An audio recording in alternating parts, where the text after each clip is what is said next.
안녕하세요. 책을 사랑하고 배우는 것을 즐기고 창조하는 것에 기쁨을 느끼는 저 로리가 여러분들에게 맛있는 책을 로스팅 해드릴게요. Book Roasting for You. 시작할게요. 오늘은 지난번 클립에서 제가 소개해드렸던 책, 마이클 싱어의 책인데 상처받지 않는 영혼. 여기서 오프라 윈프리가 굉장히 좋아하는 챕터가 있거든요. 그게 제 9장 마음속 가시 빼내기라는 챕터예요. 사실은 이제 마이클 싱어님의 책이 유명해진 계기가 오프라 윈프리 쇼에 출연하면서 오프라 윈프리 그분이 여행을 갈 때마다 이 책을 가지고 간다. 그리고 내가 특별히 좋아하는 챕터가 마음속 가시 빼내기다. 마음이 좀 괴롭고 할 때 이 챕터를 많이 읽어보곤 합니다. 이런 식으로 이야기를 했었가지고 그때 이후로 더 초대박 베스트셀러로 거듭났던 것 같아요. 그러니까 잘 알려지지 않고 그냥 읽어본 분들이 좋아했던 책인데 이제 그 계기로 더 많이 알려졌었죠. 역시 이제 방송의 힘을 이제 무시할 수가 없는 것 같기는 해요. 근데 저도 이제 그로 인해서든 아니든 이 책을 만나게 돼서 굉장히 도움도 많이 받고 또 마음이 좀 혼란스럽거나 마음의 평정심을 유지하고 싶을 때 간혹 이제 꺼내서 자기 전에 읽거나 뭐 쉴 때 읽거나 뭐 이렇게 하고 있습니다. 한번 마음속 가시 빼내기 여러분들께 낭독해 드려 볼게요. 영적 여행은 끊임없는 변화의 여정이다.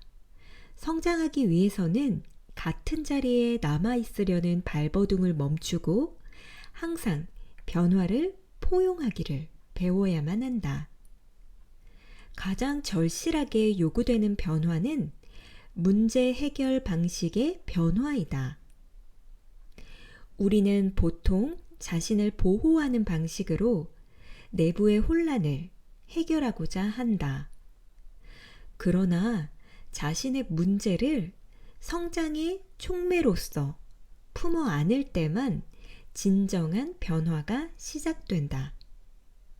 여러분들도 그래요? 그러니까 뭔가 되게 고통스러운 일이 벌어졌어요. 그런데 그 문제를 바라볼 때 우리의 그 문제가 성장의 촉매로서 작용할 것이다. 그 변화를 포용하면서 그렇게 되면은 이제 모든 것들을 바라볼 때 어떤 사건들이나 어떠한 현상들을 문제 해결 방식의 변화 관점에서 이제 바라보면 조금 달라진다는 거죠. 계속 읽어볼게요. 이 과정이 어떻게 작용하는지를 이해하기 위해 다음 상황을 살펴보자. 신경을 곧바로 건드리는 가시가 팔에 박혀 있다고 상상해보자. 가시가 건드려지면 극심한 고통이 느껴지기 때문에 이 가시는 정말 심각한 문제다. 잠들면 팔을 움직이게 되니까 잠자기도 힘들다. 사람들이 건드릴 수도 있으므로 그들과 가까이 하기도 어렵다. 나뭇가지가 가시를 건드리기 때문에 숲속을 산책할 수도 없다. 이 가시는 끊임없는 고통의 근원이다. 이 문제를 해결하려면 두 가지 방법밖에 없다. 두 가지 방법 뭘까요, 여러분? 같이 살펴봐요. 첫 번째 방법은 가시가 건드려질 때마다 너무나 괴로우니 아무것도 건드리지 못하게 하는 것이다. 두 번째 방법은 그 가시를 빼내는 것이다. 믿든 말든 간에 당신의 선택은 평생을 좌우할 것이다. 이것은 당신의 미래의 토대를 좌우하는 아주 근본적인 차원의 결정이다. 첫 번째 방법이 당신의 삶에 어떤 영향을 미칠지를 먼저 살펴보자. 무엇이 가시를 건드리지 못하게 하기로 마음먹으면 그것은 평생의 중요한 일거리가 된다. 숲속으로 산책을 다니려면 나뭇가지가 팔을 건드리지 못하도록 길가의 가지를 다 쳐내야 할 것이다. 잠을 잘 때는 뒤척이다가 팔을 건드리게 되므로 이에 대해서도 대책을 찾아야 할 것이다. 팔을 보호해줄 장비를 고안해내야 할 수도 있을 것이다. 정말 많은 노력을 기울여서 찾아낸 해결책이 잘 듣는 것처럼 보이면 당신은 드디어 문제를 해결했다고 생각할 것이다. 당신은 이렇게 자랑할지도 모른다.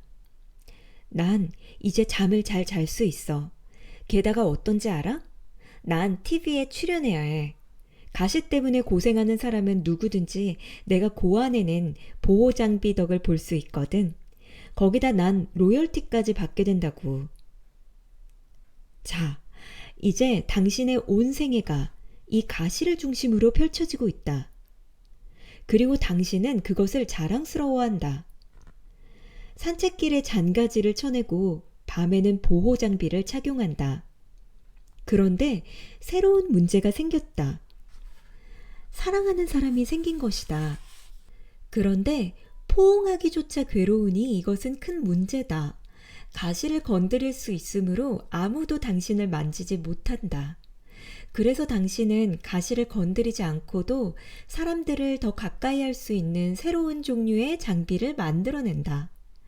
하지만 당신은 더 나아가 가시에 전혀 신경 쓰지 않고 완전히 자유롭게 움직일 수 있게 되기를 바랄 것이다. 그리하여 밤에 벗을 필요가 없고 포옹이나 그 밖의 활동을 위해 바꿔 입을 필요가 없는 전천후 장비를 만들어낸다. 하지만 그건 무겁다. 그래서 당신은 거기다 바퀴를 달아서 그것을 수압으로 조정하고 충돌 감지기를 장착한다. 그것은 사실 매우 훌륭한 장비다. 물론 보호 장비가 통과할 수 있도록 현관문은 새로 바꿔야 했다. 그래도 최소한 이제는 당신의 삶을 살 수 있다. 일하러 갈 수 있고 잠잘 수 있고 사람들과 가까이 지낼 수 있다. 그래서 당신은 이렇게 선포한다. 나는 내 문제를 해결했습니다. 나는 자유로운 존재입니다. 나는 가고 싶은 곳에 다 갈 수 있고 원하는 일을 다 할 수 있습니다. 이 가시가 제 삶을 움직여왔지만 이제는 그것이 나를 움직이지 못합니다. 그러나 사실을 말하자면 가시는 당신의 삶을 완전히 장악하고 있다.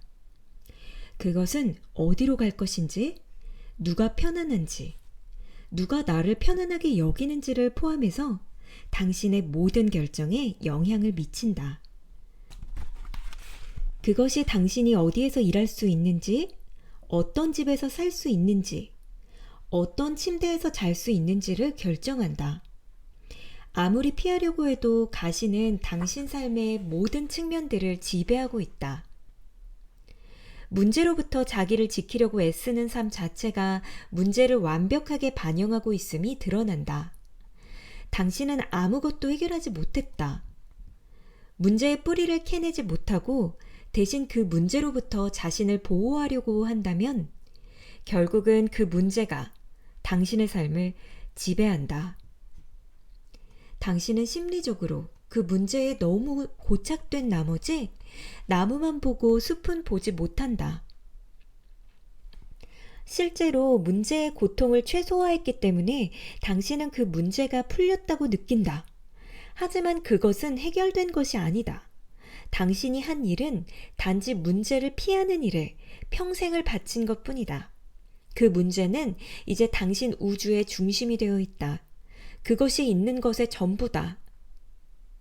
가시의 비유를 삶의 전반에 적용하기 위해 외로움을 예로 들어보자. 당신이 마음속에 매우 뿌리 깊은 외로움을 지니고 있다고 하자. 그것은 너무 깊어서 밤에는 잠을 못 이루게 하고 낮에는 마음이 매우 예민해지게 만든다. 그것은 또 가끔씩 가슴에 날카로운 격통을 일으켜서 사람을 매우 괴롭게 한다.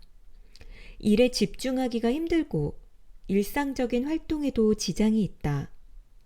거기에다 가끔씩 심한 외로움을 느낄 때는 사람들을 가까이 하기가 고통스러울 정도로 힘들어진다. 알겠는가? 외로움은 가시와 별로 다르지 않다. 그것은 당신 삶의 모든 면에서 고통과 혼란을 일으켜 놓는다. 그런데 사람의 가슴에는 가시가 한두 개만 박혀 있는 것이 아니다. 우리는 외로움이나 무시당하는 것, 외모, 능력 따위에 민감하다. 우리는 가슴의 가장 예민한 부위를 곧바로 건드리는 가시를 무수히 아는 채 살고 있다. 언제든지 뭔가가 그것을 건드려서 속에다 고통을 일으킬 수 있다. 저는 이제 이 가시를 제가 지금 집필 중인 훈육책에는 그 지뢰라고 좀 표현을 해요. 그러니까 제가 훈육책에는 1층 뇌, 2층 뇌라는 용어를 쓰거든요. 1층 뇌에 이제 지뢰라고 표현을 하죠. 그래서 제 강의를 들으신 분들은 아실 텐데 이제 깊숙이 우리 가시처럼 박혀 있는 그런 아픔이랄까? 그런 내적 고통 같은 것을 이제 지뢰, 뭐 폭탄 약간 이런 식으로 제가 비유해서 설명을 드려요. 우리 아이들에게도 뭐 이런 거를 물려줄 필요가 없겠죠. 다시 이제 본문으로 돌아갈게요. 팔에 찔린 가시에 대해 그랬던 것과 똑같이 당신은 양자택일을 할 수 있다. 물론 가시를 빼내는 것이 훨씬 더 나았을 것이 틀림없다. 금방 빼낼 수 있는데도 가시가 건드려지지 않도록 그것을 보호하는 짓에 평생을 바칠 이유가 없다. 가시를 빼내기만 하면 당신은 정말 해방된다. 마음속의 가시도 마찬가지이다. 빼낼 수 있다. 하지만 그것을 그대로 지니고 있으면서 신경을 안 써도 되도록 보호하기로 했다면 당신은 그것을 건드릴 상황을 피하기 위해 삶을 완전히 바꿔야만 한다. 예컨대 당신이 외롭다면 연인들이 주로 다니는 곳은 피해야 한다. 무시당하는 것이 두렵다면 사람들과 너무 가까이 지내지 말아야 한다. 하지만 이렇게 하는 것은 숲길에 잔가지를 치는 것과 같은 것이다. 당신은 가시를 건드리지 않도록 삶을 거기에 짜맞추려 하고 있다. 앞의 사례에서는 가시가 밖에 있었지만 이제 그것은 안에 있다. 외로울 때 당신은 어떻게 해야 할지를 몰라서 고민하고 있는 자신을 발견한다. 외롭게 느끼지 않기 위해서 당신은 어떤 말이나 행동을 하는가? 당신은 문제를 제거하는 방법을 찾는 게 아니라 문제로부터 자신을 보호하는 방법을 찾고 있다는 사실에 주목하라. 당신은 이 문제를, 상황을 피하거나 사람과 사물과 장소를 방패막이로 이용함으로써 해결한다. 당신은 결국 가시에 찔린 사람과 똑같은 결말에 이를 것이다. 외로움이 당신의 삶을 지배할 것이다. 당신은 당신을 덜 외롭게 해줄 사람과 결혼하고 그것이 정상적이고 자연스럽다고 생각할 것이다.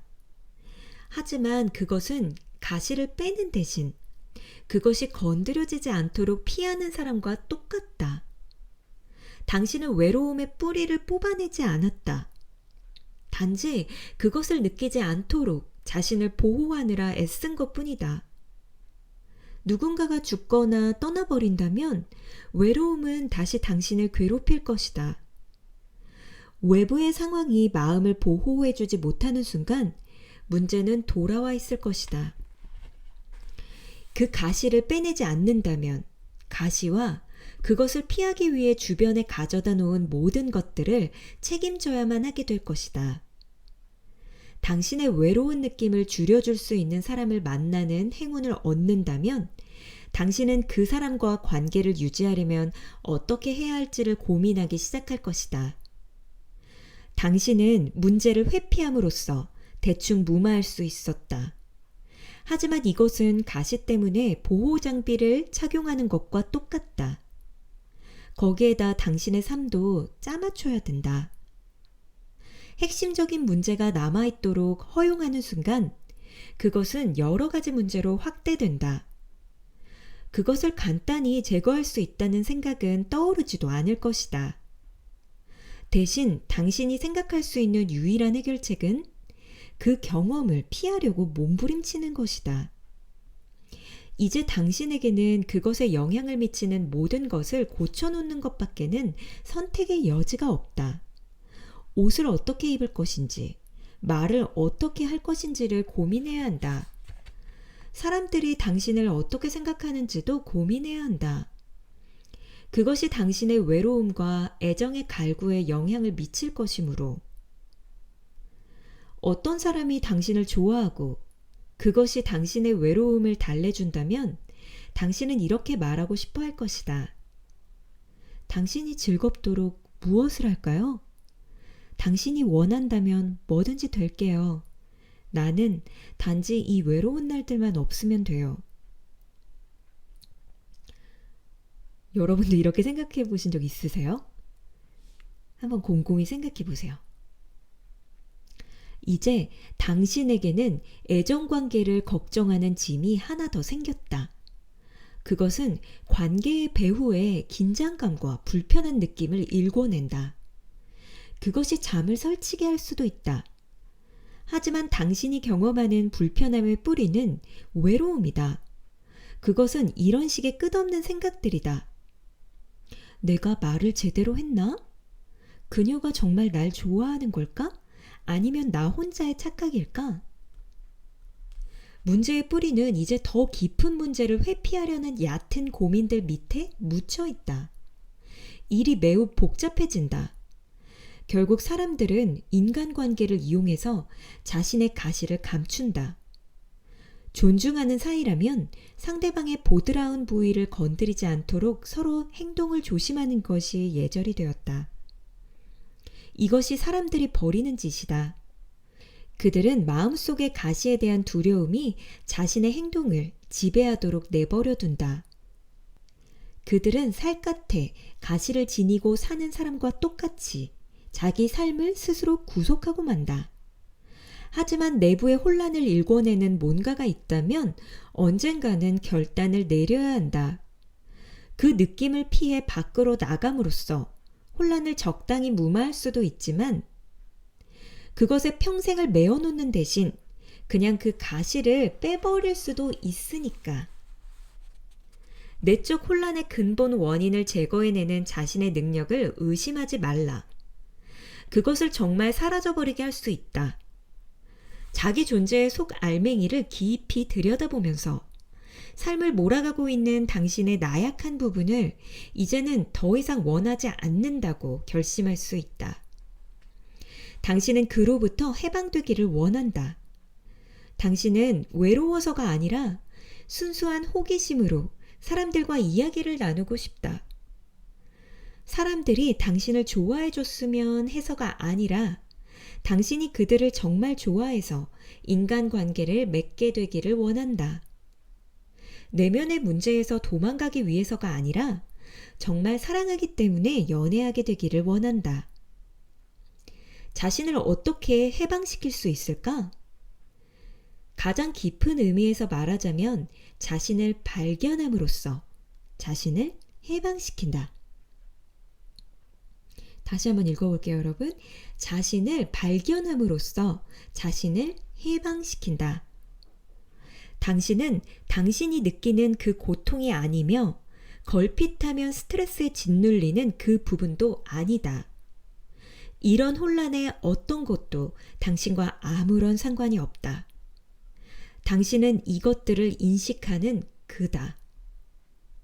당신의 의식은 떨어져서 이것들을 인식하고 있으므로 자신을 해방시킬 수 있는 것이다.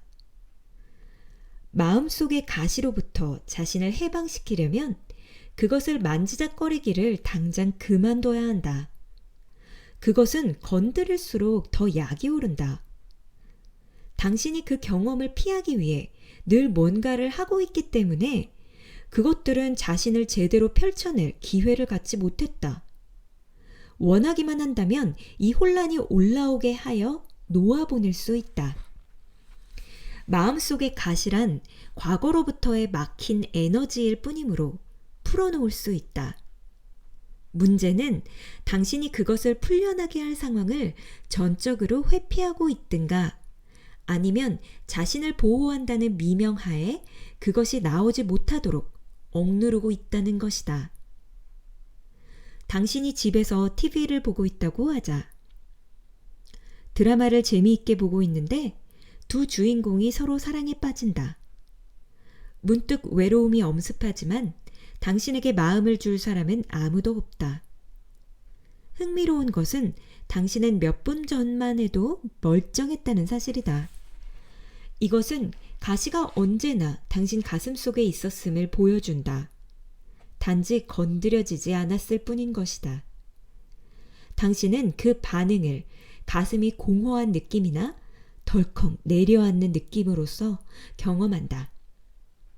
그것은 매우 거북한 느낌이다.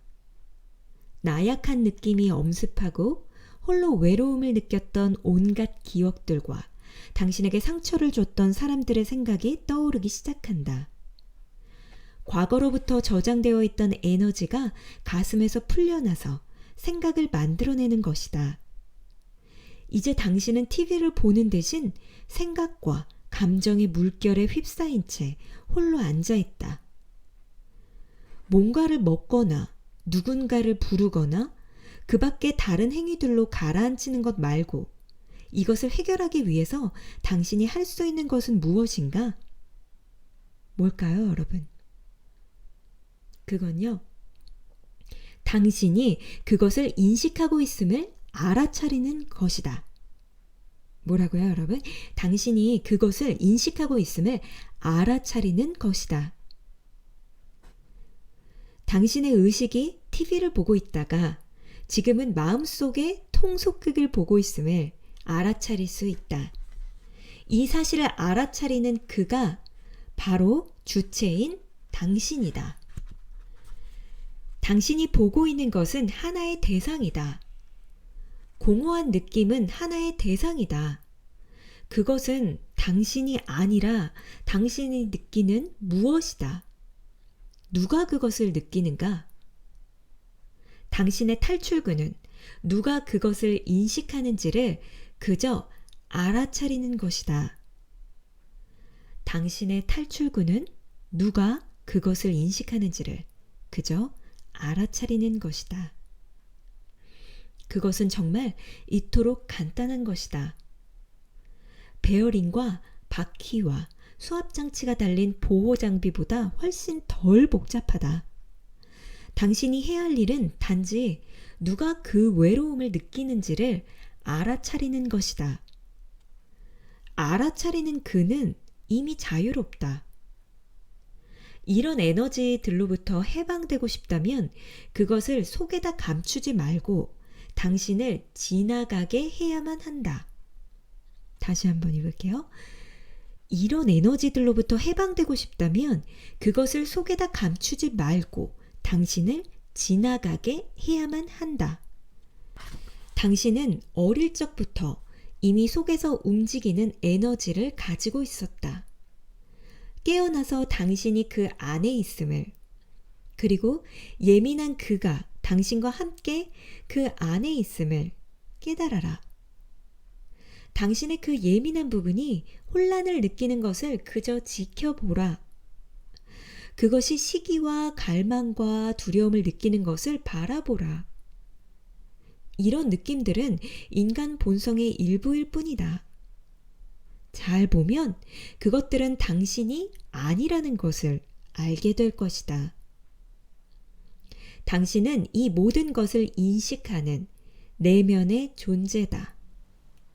뭐라고요, 여러분?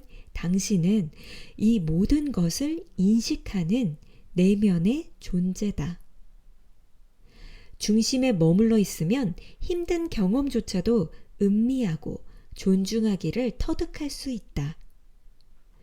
예컨대 가장 아름다운 시와 음악의 일부는 고난에 빠져있던 사람들에게서 나온 것이다. 위대한 예술은 존재의 가장 깊은 곳으로부터 나온다. 당신은 이토록 인간적인 경지를 그 속에 말려들거나 그것에 저항하지 않고 경험할 수 있다. 당신은 자신이 뭔가를 인식하고 있음을 알아차릴 수 있고 외로움을 경험하는 것이 어떤 변화를 가져오는지를 그저 지켜볼 수 있다. 그것이 당신의 자세에 변화를 가져오는가? 호흡이 느려지거나 빨라지게 하는가? 외로움이 당신을 지나가도록 공간을 주면 어떻게 되는가? 이 모든 것들을 탐사하는 자가 되라. 그것을 지켜보라. 그러면 그것은 지나갈 것이다. 그 안에 빨려들지 않으면 그 경험은 곧 지나가고 다른 것이 나타날 것이다. 그저 그 모든 것을 즐기면 된다. 그저 그 모든 것을 즐기면 된다. 이렇게 할 수 있다면 당신은 자유로워질 것이다. 그리고 내면에서 순수한 에너지의 세계가 열릴 것이다. 제가 이 감정 컨트롤하는 방법을 이제 훈육책에도 집어넣었는데요. 이런 비슷한 이야기들을 저도 이제 서술하고 있죠. 그러니까 감정이라는 것은 이제 물 흐르듯이 왔다가 이제 지나가는 그런 것들이에요. 그래서 우리는 그거를 약간 공간을 좀 두어서 약간 한 걸음 물러서서 지켜보면서 그게 지나가는 것을 이제 느껴봐야겠죠. 빨려들지 말고요.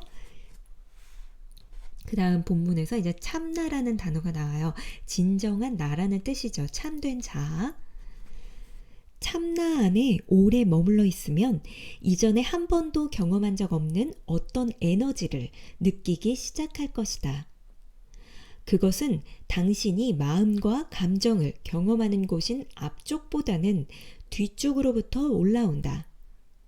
자신의 통속극에 빠져 있지 않고 인식의 자리에 깊숙이 물러앉아 있을 때 깊은 곳으로부터 올라오는 이 에너지의 흐름을 느끼기 시작할 것이다. 이 흐름은 샥티라고 불려왔다. 이것은 영이라고도 불려왔다. 이것이 내부의 혼란과 어울리지 않고 참나와 어울릴 때 경험되기 시작하는 현상이다. 외로움은 없애야 하는 것이 아니다. 거기에 어울려들기만 멈추면 된다. 그것은 자동차와 풀과 별과 마찬가지로 우주의 온갖 사물 중 하나일 뿐이다. 그것들이 그저 지나가게 하라. 그것이 참나가 하는 일이다. 의식은 싸우지 않는다. 의식은 놓아보낸다. 뭐라고요, 여러분? 의식은 놓아보낸다. 의식은 우주 만물이 그 앞을 행진해 갈 때 그저 그것을 인식할 뿐이다. 참나 안에 머물러 있으면 당신은 가슴이 연약하게 느껴질 때조차 내적 존재의 힘을 경험할 것이다. 이것이 이 길의 본성이다. 이것이 영적 삶의 본성이다. 내면의 혼란을 느끼는 것이 아무렇지도 않은 일임을 터득하고 나면, 그리고 그것이 더 이상 당신의 의식의 자리를 흔들어 놓지 못함을 깨달으면 당신은 자유로워질 것이다. 당신은 배후로부터 나오는 내적 에너지의 흐름으로부터 자양분을 공급받기 시작할 것이다. 이 내적 흐름의 황홀함을 맛보면 당신은 이 세상을 유유히 걸어다닐 수 있을 것이며 세상이 당신을 결코 건드리지 못할 것이다. 이것이 자유로운 존재가 되는 길이다. 당신은 세상을 초월한다. 당신은 세상을 초월한다. 네, 여러분. 여기까지 제가 읽어드렸어요. 여러분들 어떻게 느끼셨어요? 이거를 이 챕터를 오프라 윈프리 님이 제일 좋아한다고 하는데 마음속 가시 빼내기. 여러분들도 마음속에 가시 인식하고 계신가요? 그런 것들 우리가 이 챕터에서 알아본 대로 전자의 방식, 그 가시가 건드려지지 않게 막 방어하고 보호하고 이러는 삶에서 벗어나서 가시를 아예 빼낼 수 있는 그런 삶, 참나 안에 머무르면서 이 본문에 의하면 좀 더 자유로워질 수 있도록 그렇게 즐겁게 인생을 살아갔으면 좋겠어요. 그래서 여러분, 제가 좋아하는 책 중에 하나인 상처받지 않는 영혼 한번 읽어봤습니다. 끝내면서 이 책을 이 책에 실린 추천사 중에 이제 오프라 윈프리님, 방송인이죠. 이분이 이제 쓴 내용 한번 읽어드리면서 마무리해 볼게요. 상처받지 않는 영혼은 내가 여행 갈 때 반드시 챙겨가는 5가지 물건 중 하나이자 가장 사랑하는 책이다. 내가 이 책에서 가장 좋아하는 부분은 마음속 가시 빼내기이다. 여러분에게도 영적 여행을 시작할 수 있는 소박한 시작점이 될 것이다. 오프라 윈프리 방송인, 이 책을 이제 추천하는 추천사로 이제 써져 있는 대목도 읽어봐 드렸어요. 이 부분들, 그러니까 내면의 자유를 위한 놓아보내기 연습을 하기에 좋은데요. 우리가 육아를 하면서도 또 뭐 아이를 키우지 않는 분들이더라도 이제 내면의 이제 더 깊은 울림이나 영적인 성장을 위해서 좀 명상 같은 것들 하실 때도 도움이 될 것 같아요. 여러분들 오늘도 평온하고 행복한 하루 보내시고요. 영상이 도움이 되셨다면 좋아요와 구독, 알람 설정 부탁드리고요. 또 이 영상이 누군가에게 영적인 치유나 도움이 될 것 같다면 공유도 부탁드릴게요. 조금 더 이 책이나 관련된 책들 읽고 싶으신 부분이 있으시면 댓글로 의견 남겨주시면 제가 반영해서 또 제 달달한 목소리로 편안하게 한번 읽어봐 드리면서 제가 또 느낀 부분들 조금씩 부연 설명해 드리면서 같이 공감하고 배워나가도록 해볼게요. 그럼 여러분 오늘도 행복한 하루 보내세요. 감사합니다.